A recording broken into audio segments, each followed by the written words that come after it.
Assalamualaikum warahmatullahi wabarakatuh. Alhamdulillah, alhamdulillahilladzi arsala rasulahu bil huda wa dinil haq. Asyhadu an la ilaha illallah wa asyhadu anna Muhammadan abduhu wa rasuluh. Allahumma salli ala sayyidina Muhammad wa ala alihi wa sahbihi ajma'in. Amma ba'd. Ma'asyiral muslimin muslimat, pendengar suara Selebes yang insya Allah dimuliakan dan dirahmati oleh Allah Subhanahu wa Ta'ala. Pada kesempatan kita kali ini, kita akan membahas tentang balasan bagi mereka yang meninggalkan sholat. Pendengar yang terhormat, saya yakin bahwa di antara kita, alhamdulillah, termasuk umat yang tekun dan rajin menunaikan ibadah sholat. Namun, izinkan saya menyampaikan beberapa hal untuk menjadi renungan bagi mereka yang malas mendirikan sholat. Renungan itu antara lain, yang pertama, buka Al-Quran surah Al-Hajj ayat 47. Di situ Allah menjelaskan, satu kali meninggalkan sholat, Allah menghukum kita 1 hari di neraka. Berapa yang namanya 1 hari di neraka? 1 hari di neraka sama dengan 1000 tahun ukuran dunia. Ini berarti bahwa jika ada di antara kita, misalnya, tidak mendirikan sholat subuh, maka nanti di akhirat diparkir 1 hari di neraka. Berapa yang namanya 1 hari di neraka? 1000 tahun ukuran dunia.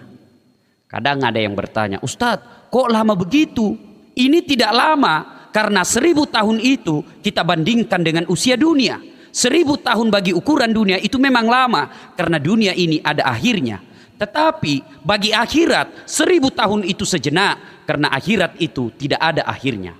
Para pendengar yang saya muliakan, bagaimana pula gambaran siksaan api neraka? Sekilas info tentang neraka. Yang namanya api neraka, kata Nabi, panasnya api neraka 69 kali panasnya api di dunia, baru sama panasnya api neraka. Dan bagaimana siksaan neraka yang paling ringan? Siksaan paling ringan di neraka, kata Nabi, diletakkan kerikilnya neraka di kakinya, saking panasnya mendidih sampai ke otaknya. Begitulah siksaan yang paling ringan di neraka. Biasanya kalau saya cerita neraka, ada biasa anak muda otak kotor berkata, pintar juga itu Ustaz cerita neraka, kayak dia dari neraka saja. Orang Makassar katakan, kucini tom pina kucini ki, eja pina doang. Neraka sebentar, tidak eja, tapi mutung ki. Saudara-saudara para pendengar yang saya muliakan. Yang kedua, perenungan bagi mereka yang malas sholat. Buka Al-Quran surah Al-Fat ayat 29. Di situ Allah berfirman, Bismillahirrahmanirrahim, Muhammad Rasulullah walladzina ma'ahu as-sidda'u alal kufar ruhama'u bainahum tarahum rukka'an sujada ila akhir ayat. Yang artinya bahwa tanda umat Muhammad itu setidaknya ada 5. Salah satu di antaranya, kata Allah, rukka'an sujada. Kamu lihat mereka ruku dan sujud. Ini artinya bahwa jika ada di antara kita puasanya baik, sedekahnya lengkap, zakatnya juga sempurna, bahkan sudah haji, tapi dia tidak sholat, kata Nabi, dia termasuk orang kafir. Bahkan Rasulullah Muhammad SAW dengan tegas mengatakan, batas antara kekafiran dan keislamanmu adalah sholat. Ketika kau tidak sholat, kau kafir di hadapan Allah Subhanahu wa Ta'ala. Demikian penegasan Rasulullah SAW yang bisa kita lihat dalam kitab Al-Lu'lu' wal Marjan jilid 2. Para pendengar yang saya muliakan, perenungan ketiga bagi mereka yang malas sholat. Nabi pernah bersabda, as-salatu miftahul khair, as-salatu miftahul jannah, as-salatu imanuddin. Sholat itu kunci kebaikan, sholat itu tiangnya agama, sholat itu kuncinya surga. Artinya apa? Jika ada orang yang bagus akidahnya, bagus agamanya, tapi dia tidak sholat, banyak amal kebaikannya, nanti di akhirat dia tidak punya kunci kebaikan. Nanti di akhirat dia tidak punya kunci surga. Bahkan dia termasuk orang yang tidak punya tiang agama. Jika ada di antara kita tidak sholat, itu berarti tidak ada tiang agamanya, tidak ada kunci surganya, tidak ada kunci kebaikannya. Nanti di hadapan Qadir Rabbul Jalil, ketika Allah katakan misalnya, nih hambaku, ini puasamu, ini sedekahmu, ini silaturahmimu, ini dakwamu, ini membantu sesama manusia, ini semua amal-amal kebaikanmu. Mana kuncimu? Berkatalah sang hamba, apa kuncinya ya Allah? Allah katakan, kuncinya adalah solat. Hamba berkata lagi, tidak ada kunciku ya Allah. Allah berkata, kalau begitu kau tidak bisa menikmati amalmu. Kau hanya bisa melihatnya, kau tidak bisa mengambilnya karena kau tidak punya password untuk mengambil ibadah-ibadahmu itu. Para pendengar yang saya muliakan, perenungan yang keempat bagi mereka yang malas sholat. Pernah suatu saat Nabi sedang ceramah. Tiba-tiba datang anak muda menangis di hadapan Nabi. Nabi pun kemudian berkata, anak muda, kenapa kau menangis? Ya Rasulullah, bagaimana saya tidak menangis? Bapakku mati, tidak ada yang sholati jenazahnya.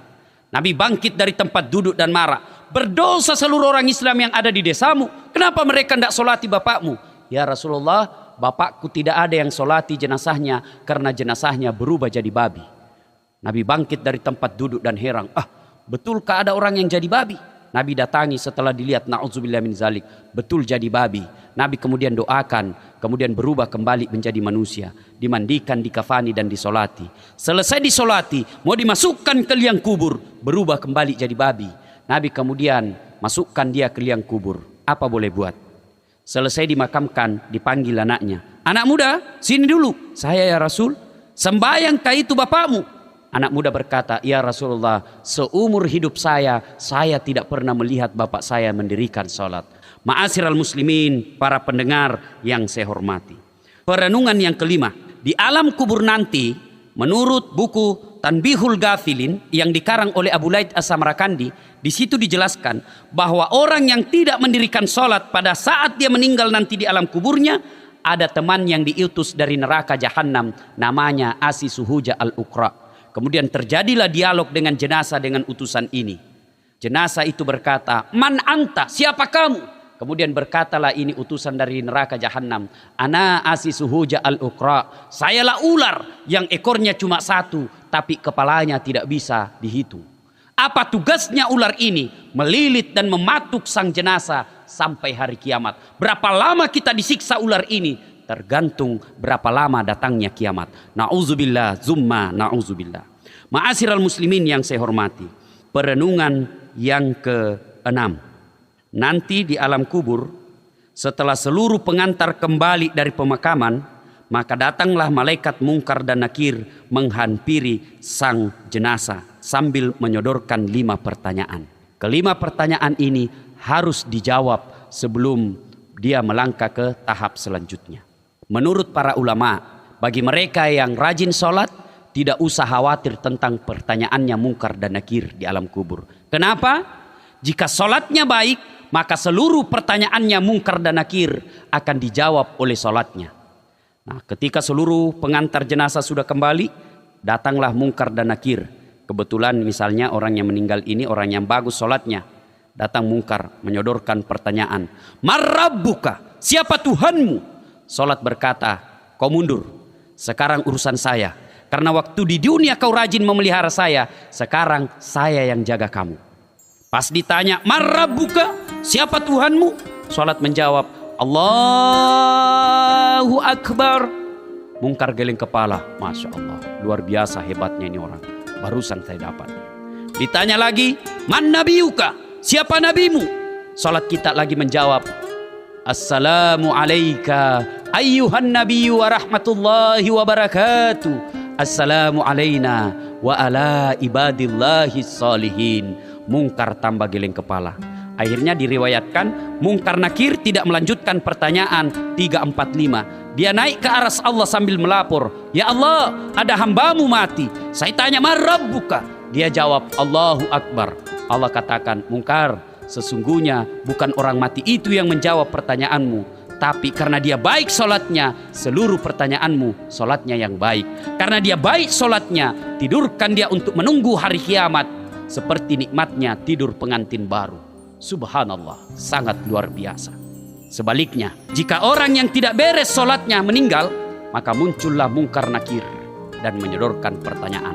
Ditanyalah sang jenazah, marrabbuka, siapa Tuhanmu? Dia jawab, ketuhanan yang Maha Esa. Dia pukul kepalanya. Ini melaporlah mungkar kepada Allah. Ya Allah, ada hambamu mati, saya tanya, man rabbuka? Dia jawab, ketuhanan yang Maha Esa.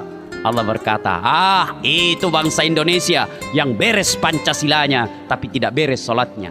Karena dia tidak beres sholatnya, tidurkan dia seperti tersiksanya orang yang sakit gigi. Na'udzubillah summa na'udzubillah. Para pendengar yang saya hormati, mengakhiri uraian ini, saya mengajak kepada kita semua untuk kembali memelihara sholat 5 waktu kita.